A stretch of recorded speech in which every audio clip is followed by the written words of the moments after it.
justamente sobre este tema vamos a hablar en Mirada Latinoamericana con Daniela Pacheco. Bienvenida, Daniela. Como siempre, es un gusto, Pedro. Oye, a ver, ¿qué datos nos traes el día de hoy sobre este hecho lamentable de Villavicencio? Lamentable. Sin embargo, es un hecho que no puede juzgarse solamente como una cosa aislada, sino como el fracaso generalizado de lo que es el gobierno del Ecuador hoy en día, el gobierno de Guillermo Lasso. Sí es un caso extremo de la mediocridad del gobierno. No hay Estado, no hay un gobernante visible, sí hay un presidente, Guillermo Lasso, pero con esto ha demostrado una vez más que ni siquiera pudo cuidar a uno de los hombres más amenazados del país. Su estudio de riesgo decía que tenía un 97% de riesgo, era muy alto, tenía un esquema de seguridad grande. Entonces, ¿qué dirá un ciudadano de a pie ecuatoriano? ¿Qué le espera? Las proyecciones dicen que para este 2023 Ecuador se va a convertir en el país más violento de América Latina, con una tasa de homicidios por cada 100.000 habitantes de 38.5, y va a entrar en el ranking de los 15 países más violentos del mundo. Ahora, uno revisa el video. No hay que ser un gran experto en seguridad para darse cuenta de todas las fallas en el operativo de seguridad para protegerlo.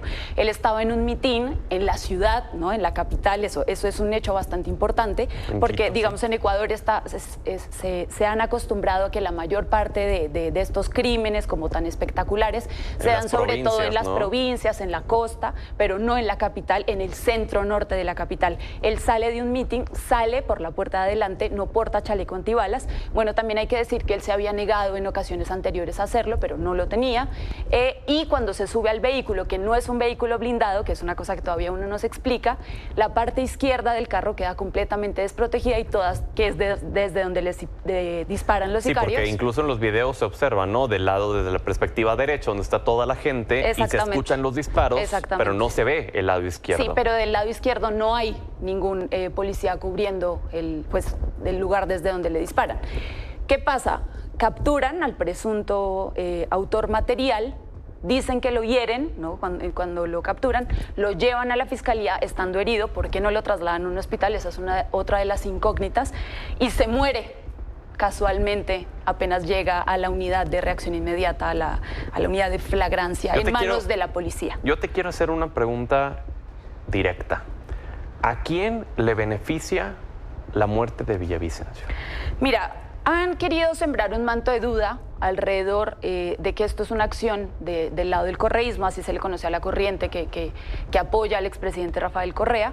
Sin embargo, la candidata de la Revolución Ciudadana, la candidata del expresidente Rafael Correa, tiene casi 40% de favorabilidad en las encuestas. Fernando Villavicencio era el cuarto. No era un riesgo para él. Era muy difícil que llegara incluso a segunda vuelta, ¿no? La probabilidad dice, bueno, después de este hecho las cosas se van a mover en el tablero electoral, pero decía que era posible que Luisa González ganara en primera vuelta inclusive. Entonces, con la muerte de Fernando Villavicencio se fortalecen los candidatos de derecha con ese discurso de lo que se necesita es mano dura, frente a esos correístas corruptos que mandaron a asesinar a un hombre honesto, a un candidato que quería solamente luchar contra las mafias. Entonces yo sí creo, si uno ve el contexto completo, todos los errores en el operativo, uno no se lo explica si no están coludidos con policías, con funcionarios del Estado. ¿De qué otra manera te explicas un asesinato tan lamentable pero tan espectacular al mismo tiempo en plena capital del país? Entonces sí creo que las investigaciones, lastimosamente no creo que vayan a llegar a un funcionario del Estado, pero no me cabe la menor duda de que tiene que haber alguna participación en el crimen de ese lado. Que lo veníamos platicando desde hace varias semanas en este mismo espacio de la crisis de inseguridad que estaba viviéndose en Ecuador.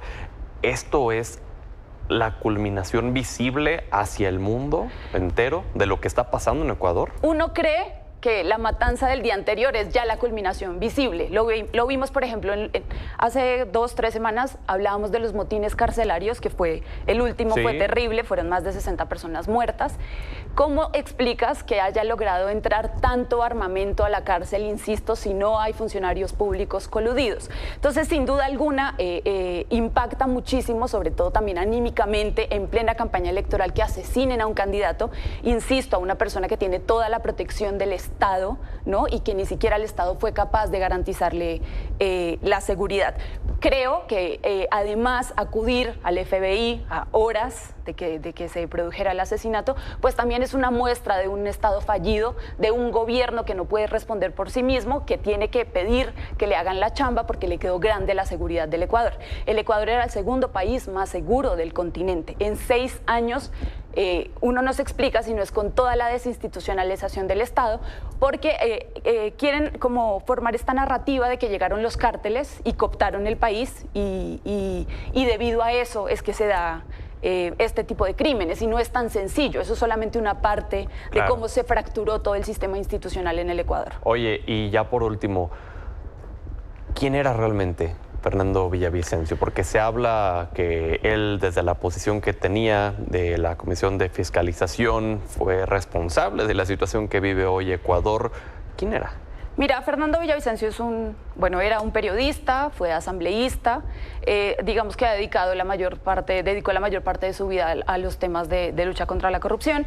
No es para nada un secreto que era uno de los principales adversarios políticos de Rafael Correa cuando era presidente. En esos 10 años no le pasó nada. Hoy que Rafael Correa no es el presidente, es asesinado. Yo creo que eso es una cosa que vale la pena mencionar.